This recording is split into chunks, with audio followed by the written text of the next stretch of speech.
Hi, Josh Bolton here with IB Times TV. Abnormal heat and strong winds have firefighters working overtime in Tomsk, Siberia this week, where they're still battling blazes that have now spread over 15,000 hectares of Russian forests. Thick smog from the fire has forced the local airport to close, delaying travelers with flight cancellations. Firefighters are using helicopters to dump water on the fire because this summer broke 170-year-old records for heat and dryness. Our forecast is that the worsening of the situation is very probable. Therefore, to protect the towns, to prevent the fire spreading to towns, we are reinforcing our response groups.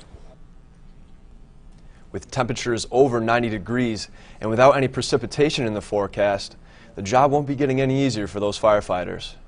Josh Bolton, IB Times TV.